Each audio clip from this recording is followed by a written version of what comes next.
Hoje eu quero falar sobre o paralítico do tanque de Betesda e quero falar de 3 momentos, 3 elementos para a gente encontrar a cura e não sermos conhecidas na nossa identidade pela nossa dor. Amém? O primeiro elemento que nós vamos falar está lá em João capítulo 5, versículo do 1 ao 7. Diz assim: Algum tempo depois, Jesus subiu a Jerusalém para uma festa dos judeus em Jerusalém.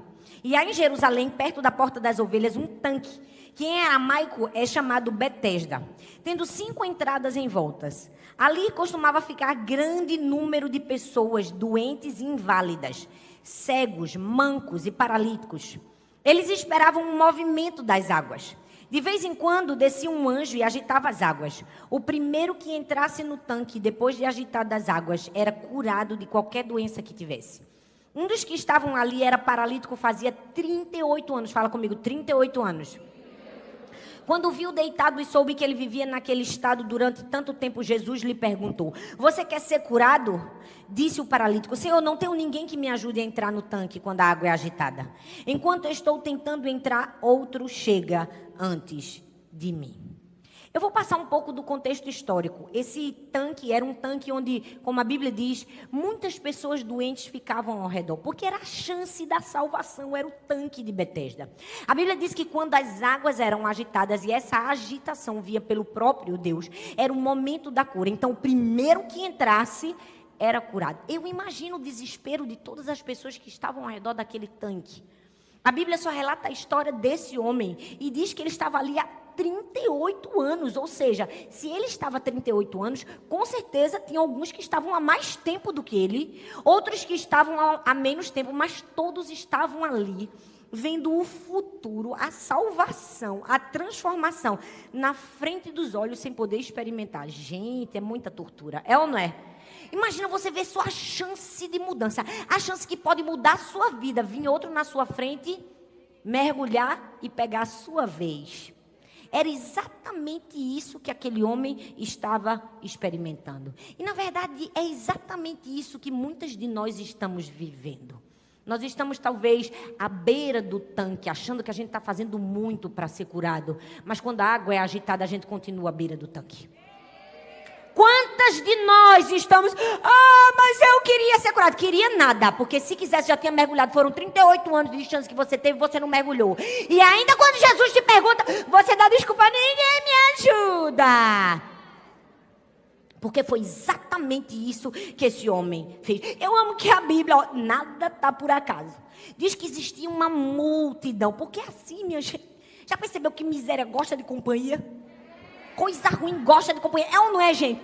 Onde tem uma pessoa miserável, vai ter mais 10 junto dela. Onde tem uma fofoqueira, vai ter mais 10 sentadas do lado dela.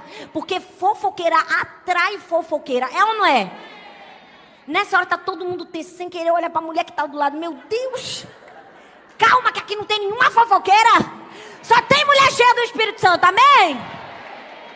Mas sabe, a primeira coisa que aquele homem não fez, precisava fazer, e que eu e você precisamos fazer, e o primeiro elemento é que a gente precisa do curativo. O que é que a gente tem que fazer com o curativo, pastora?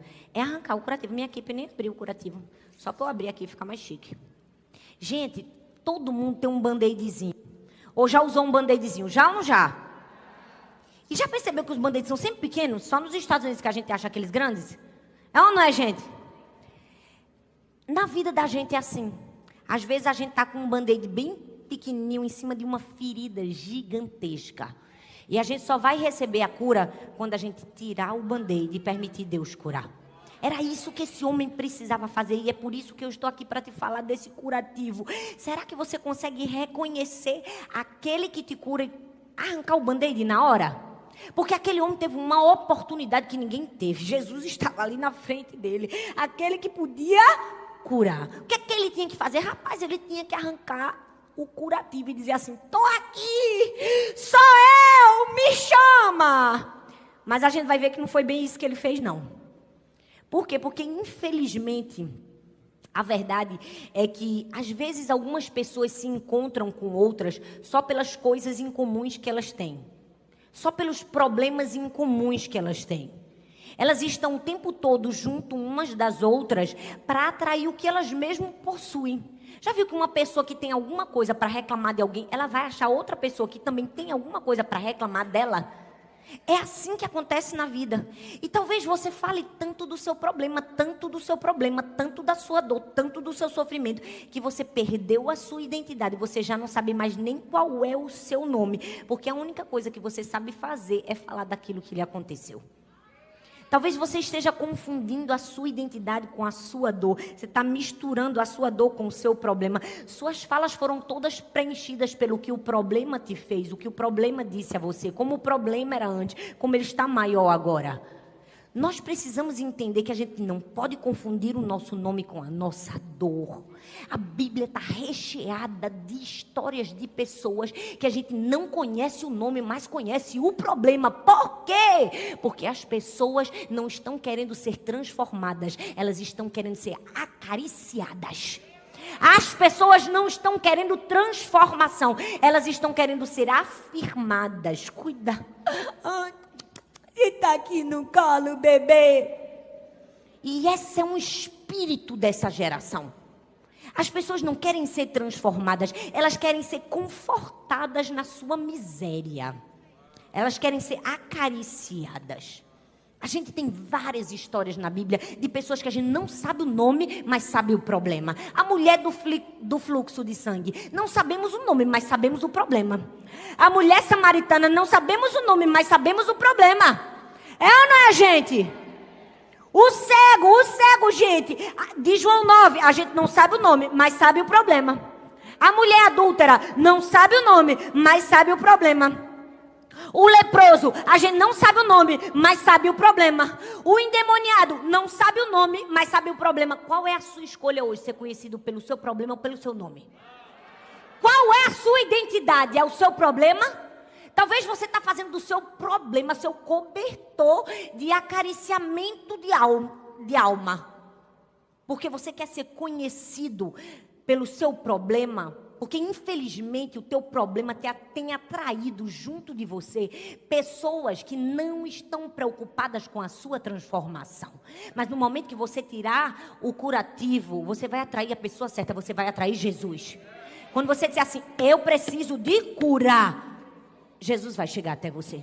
Eu me pergunto se talvez a gente tenha falado tanto da nossa dor, que nós temos sido definidos pela nossa dor, que a nossa dor se misturou com a nossa identidade. E o primeiro passo para você ser curado é entender que você tem um nome.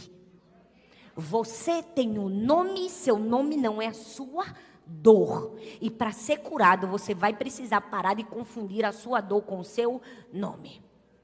Fala, eu tenho um nome. Fala, minha dor não é meu nome. Sabe por quê, gente? Porque nesse processo de entendermos que a nossa dor não é o nosso nome, a gente vai ser achado. A gente não vai se perder no meio da multidão. Eu amo que o texto diz que tinha uma multidão. Tinham milhares. Eram muitos aleijados, cegos, coxos, mancos. Eram muitos. Mas eu amo que no meio daquela multidão de doentes, Jesus olha e vê um homem. A minha pergunta para mim e para você é, quando você olha para a multidão, você enxerga Jesus? Porque quando Jesus olha para a multidão, ele olha e enxerga você. Mas às vezes a recíproca não é verdadeira. Quando a gente olha para a multidão, a gente vê a multidão e não consegue enxergar Jesus. Porque infelizmente a nossa perspectiva está completamente distorcida. A gente se perdeu no meio da multidão. Você é a multidão ou você é a exceção? Gente, eu amo que quando Jesus chega no tanque, Jesus não olha para aquele homem e diz, meu Deus, que peninha de você, deitado esse tempo todo aqui, 38 anos, Jesus não diz assim, deixa eu deitar aqui você, não, vou deitar contigo. Não, meu Deus, que vida terrível que você teve. 38 anos, não, eu vou deitar com você. Não, a gente precisa criar uma hashtag. O esquecido. Ninguém te jogou na água. Não, vamos agora superar todos os trend topics do Twitter e falar como é difícil a vida no tanque de Betesda. Meu Deus, eu te entendo. Eu te afirmo que vida difícil. Eu acho que a gente deveria criar um grupo do mimimi dos excluídos. Foi isso que Jesus fez, gente. Olha bem o que Jesus fez. Ele olhou para aquele paralítico e disse assim: você quer ser curado? Meu irmão, o que tu estás fazendo aqui? E eu amo imaginar que se fosse nos dias de hoje ia dar problema. E eu não ia. Ia dar problema, gente? Jesus ia sair na capa dos jornais. Jesus Cristo não tem compaixão. E eu não ia. Ia se criar um grupo, uma bolsa especial para aquele homem. Porque ele foi uma pessoa excluída, cancelada pelo próprio Cristo. E eu não ia, gente. Mas eu amo que Jesus vai na contramão. Ele olha para ele e diz assim: e aí, meu irmão, tu quer ser curado? Agora, gente, para comigo e pensa. A pessoa paralítico há 38 anos. Uma pessoa olha para ele e diz assim: tu quer ser curado? Que pergunta! Isso é pergunta que se faça para um paralítico há 38 anos. É, né, gente? Mas Jesus tinha uma razão para fazer aquela pergunta. E talvez aquela pergunta dura e um pouco óbvia fez com que aquele homem enxergasse a Jesus ali na frente dele. Eu quero te dizer que a tua dor vai te fazer enxergar Jesus em outro nível. Não, você não está entendendo. Eu quero te dizer que a tua dor vai te fazer enxergar Jesus em outro nível. Talvez passava tanta gente junto daquele homem que ele já não escutava mais ninguém, ele já não enxergava mais ninguém, ele já não queria conversar mais ninguém. Imagina a gritaria. Quando a água era agitada, ninguém ouvia ninguém. Quando Jesus olha para ele bem sério e diz assim: tu quer ser curado? Ele conseguiu perceber Jesus. Às vezes a nossa dor vai nos fazer enxergar Jesus de uma maneira que a gente nunca tinha enxergado. Jesus não entrou no grupo dos mimimi porque ele não estava nesse tempo. Mas se ele estivesse, ele teria sido cancelado. Que falta de compaixão. Porque tem ovelha assim, que ela só quer ser lambida. É ou não é? Meu pastor passou por mim. Meu filho, seja curado em nome de Jesus. Pare de ser perebento. Ei, Jesus está olhando para você e está perguntando: eu só vim aqui te fazer uma pergunta óbvia. Você quer ser curado de verdade? Ou quer ficar 38 anos deitado chamando a atenção dos outros? Se você quer ser curado, você precisa entender que você não vai se perder no meio da multidão. Jesus vai te achar e você vai perceber Jesus. Sabe quando minha primeira filha faleceu? Eu li um livro chamado Anatomia da Dor, de C.S. Lewis. É um livro denso, pesado. É um pouco pesado. Talvez eu não deveria ter lido poucos dias depois. Mas tem uma frase que me chamou muita atenção, que diz assim, ó: fiquei acordada a noite toda com dor de dente, pensando sobre dor de dente e sobre ficar acordado.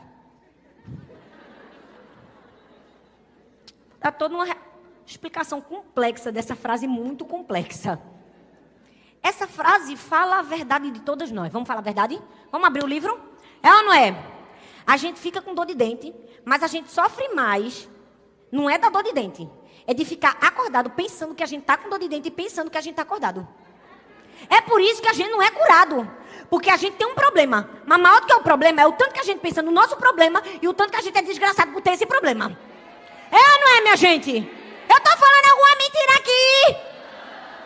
Mas nós precisamos entender que a dor não nos mostra que a gente tem um Deus carrasco. A dor nos aproxima de um Pai amoroso. Quando você sofrer e quando um infortúnio aparecer na sua vida, porque pode aparecer, eu não estou rogando praga para ninguém. A Bíblia diz que no mundo tereis aflição, você pode ser crente consagrado. Porque eu sou assim, eu cresci no lar cristão, fiz tudo certo, eu achei que nada de ruim ia acontecer na minha vida. Aí, pô, me casei logo, minha primeira filha morreu. Para Jesus dizer, fica na tua, que sofre quem eu quero que sofra. Tu vai sofrer. É assim. Sabe, se você estiver sofrendo e se você for apanhado por um sofrimento, você precisa entender que o sofrimento não é para mostrar que a gente tem um Deus carrasco, é para te aproximar de um Pai amoroso. Porque justiça seja feita. Quando a gente sofre, a gente conhece o mais puro significado do amor de Deus. Porque se fosse o homem, quando a gente procurasse alguém só na hora do sofrimento, ia dizer... agora, quando estava tudo bom, tu não me procurasse. Aí agora que está difícil, tu tá me procurando. Tá achando que eu sou o fim? A última bolacha do pacote? Eu amo que se fosse a gente, que alguém procurasse a gente só quando a coisa apertasse, a gente poderia dizer isso. Poderia ou não poderia? Porque o ser humano é ruinzinho quando quer ser ruim. É ou não é? Mas Deus não.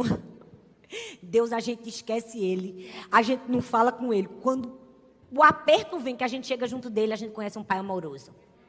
Então eu estou te dizendo aqui que a tua dor vai te aproximar de um Deus amoroso. Deus não vai bater a porta na sua cara e vai dizer assim, não fala mais não, porque você não orou comigo antes. Não, Ele vai dizer, vem filho, tem muita coisa para você aprender aí nessa dor. Você pode agradecer pelo Pai amoroso que Deus te deu? Você pode agradecer?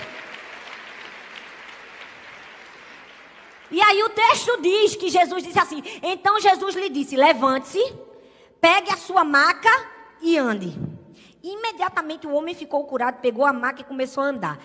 Aqui nesse texto tem 3 personagens principais da história. A pessoa, o problema e a solução. E eu preciso te dizer que Jesus dá 3 direcionamentos para aquele homem. Porque a cura, minha gente, de Deus na minha vida e na sua vida não é um conselho. A cura é uma ordem. Deus está ordenando que você seja curado. Para de ficar assim, eu vou ver, tá, Deus, se eu quero ser curado. Não, é uma ordem. E eu amo que Jesus não perguntou a opinião de ninguém. Ele disse, quem manda aqui sou eu. Você vai levantar, você vai pegar a sua maca e você vai andar. Você vai fazer 3 coisas. Nessas horas eu tenho um conforto no meu coração. Porque às vezes a gente dá umas ordens assim, depois a gente fica, meu Deus, como eu fui mandona. Mas Jesus era mandão. Se for pro bem, tá valendo. É ou não é, gente? É não? É. Jesus diz assim, ó, levante, pegue a sua maca e ande. Sabe por quê? Porque quando Jesus der uma ordem para mim e para você, não fica achando que é conselho. Ordem a gente obedece. Cura precisa de ação, não precisa de enrolação. Senhor, quando é que o Senhor vai receber? Mandar a minha cura? Não, filha, a cura vem por meio de ação. Se alguém te ensinou o contrário, eu queria te dizer que te ensinou errado. Porque eu creio que Deus pode fazer qualquer coisa. Pode, Deus pode curar sem você fazer nada. Tá aqui, ó, Jesus pegou você por cura. Porque com Deus nada é impossível. Mas a cura geralmente se estabelece por meio de uma ação. Agora a minha pergunta para mim e para você, há quanto tempo você está procrastinando a sua cura? Se Jesus já está aí na sua frente há muito tempo dizendo assim, levanta, pega o seu leite e anda. Há quanto tempo você está procrastinando? Jesus, sabe o que é? Porque ninguém cuida de mim, ninguém tem pena de mim, ninguém me joga no tanque, eu não aqui deitado. A cura precisa de ação. Mas deixa eu te dizer, não é uma ação humanista, não é uma ação centrada em si mesmo. Eu vou receber minha cura, porque também tem o outro lado da moeda, porque tem gente que acha que se cura por si próprio. É a pessoa que ela se acha tão bom que tudo está dentro dela. Meu filho, tudo que está dentro de você pode ser bom, mas vem tudo por meio de Jesus. Então se conecta a Ele, porque se você não estiver conectado a Ele, não vai dar certo. A cura não vem por meio de você, vem por meio de Jesus. Aquele homem, ele estava reclamando o tempo todo porque ele se apoiava. Ele apoiava a cura em si próprio. Perceba que a gente também falou da mulher encurvada. 18 anos, gente. 18 anos encurvada. Você consegue perceber as consequências a longo prazo de alguém que não quer ser curado? Eu vou falar de novo para você, porque aí você vai lembrar quantos anos você está nessa. Você consegue perceber as consequências a longo prazo de alguém que não quer ser curado? Uma das primeiras coisas que uma pessoa ferida faz, que quer curar, diferente do que ela deveria fazer, que é arrancar o band-aid e deixar Jesus curar, é que ela tenta encontrar cura nas pessoas. Ela usa pessoas como um narcótico. Eu quero ser curada, minha cura está em fulano. Já percebeu? Que tem gente que procura a cura em si mesmo, procura a cura nas outras pessoas. E às vezes a gente tem um erro mais grave ainda, que é aumentar o primeiro erro. A gente sobe a expectativa da cura na próxima pessoa, e aí o que é que acontece? Vira um vício num relacionamento obsessivo. Vocês sabem que eu falei sobre isso aqui no último culto de mulheres. Eu falei sobre Lia. E o tanto que ela colocou todas as expectativas de identidade, de aceitação e de amor dela em Jacó. E foi desastroso, porque à medida que ela tinha um filho, Simeão, aí ela ia tendo um filho, assim, esse é o filho da minha aflição, agora meu marido vai me ver. Esse é o filho da minha dor, agora meu marido vai me amar. Não, agora meu marido vai se unir a mim. Cada filho que ela tinha, ela ia botando, porque ela tinha criado um ídolo no seu coração. O ídolo era Jacó. O vazio, a rejeição levou ela a excessos. Criou um ídolo no seu coração. Ela precisou ter 3 filhos, o marido não olhar para a cara dela, ela ter um encontro com Deus, o Iavé, para ela reconhecer que o verdadeiro amor da vida dela era Deus. Aí ela tem um filho e diz assim: dessa vez eu louvarei, porque agora o ídolo do meu coração não é mais meu marido, é Deus. Eu preciso te dizer que tentar a cura em si mesmo ou em outras pessoas não vai te dar resultados. Não vai te dar. O texto diz assim, aquela mulher encurvada tinha um espírito de enfermidade, já havia 18 anos, e andava encurvada e não podia de modo algum se endireitar. Se o texto diz que ela não podia de modo algum se endireitar, foi porque ela tentou. Foi ou não foi? Claro! Eu imagino inúmeras vezes que aquela mulher tentou se curar por si próprio, mas não conseguiu. Você já viu que tem gente que é assim? Ela ajuda todo mundo. Ela dá a mão para todo mundo encontrar a cura, só ela que não encontra a cura dela? É ou não é, gente? Eu preciso dizer, é muito bonito se sacrificar pelos outros, mas não despreze a si mesmo. Arranca o band-aid, olha para você, perceba que você está doente e diga: Deus, me cura. Esse é o primeiro passo para a cura. É tirar o band-aid, está colado. A ferida está grande aqui embaixo, está feio o negócio, está até fedendo. Mas eu vou tirar e dizer assim: Senhor, eu reconheço que o Senhor pode me curar, estou aberto para a cura. Segundo passo, quem quer ir para o segundo? O segundo elemento é a cadeira de balanço e vocês vão entender por quê. A minha pergunta é: você está disposto a acabar com as desculpas? A Bíblia diz em João 5:7, diz assim: disse o paralítico: Senhor, não tenho ninguém que me ajude. Foi a ladainha dele. Que me ajude a entrar no tanque quando a água é agitada. Enquanto eu estou tentando entrar, outro chega antes de mim. Eu confesso a vocês que há muitos anos atrás eu tinha muita pena dele. Eu dizia: gente, coitado. Por isso que ele não é curado. Ninguém ajudou ele. Que bando de povo ruim. Mas na verdade, quando você faz uma boa exegese, que era o que eu não tinha feito, porque há muitos anos eu era apenas um estudante, você percebe que aquele homem estava completamente acomodado, afagado na sua dor. Sabe, por um tempo, eu me deixei ser afagada pela minha dor. Sabe aqueles momentos em que a gente não aceita a responsabilidade da cura? A gente foi ferido, a gente está ferido, aí a gente escolhe o segundo elemento, que é a cadeira de balança. A gente escolhe sentar e chorar. E se tem uma coisa que mulher sabe fazer é chorar. É ou não é, gente? É não, minha gente? A gente chora muito bem. Chora ou não chora? Você já percebeu como é uma cadeira de balanço? A gente faz uma força. Eu estou fazendo uma força especial aqui nessa, para ir para frente e para trás. Faz ou não faz? Mas não sai do lugar. Sai? Sai, gente. A gente não sai do lugar e a gente fica se ninando. Meu Deus. Eu sabia que a irmã fulana gosta de todo mundo, só não gosta de mim. Porque minha sogra faz isso comigo, Deus. É, né, gente? Logo eu que sou tão boa. Meu Deus, como eu sou tão boa. É, né, gente? A gente faz uma choradeira, a gente se nina. Nina e ô Nina. Quem aí se nina? Quem aí antes de dormir fica imaginando todo o discurso que quando você tiver coragem você vai dizer para aquela pessoa que você nunca disse aquele discurso. E graças a Deus que você nunca disse. Que você só ensaiou. Foi ou não foi? Pensa numa pessoa que ensaiou o discurso. Meu irmão, eu podia entrar na Globo sem fazer escola.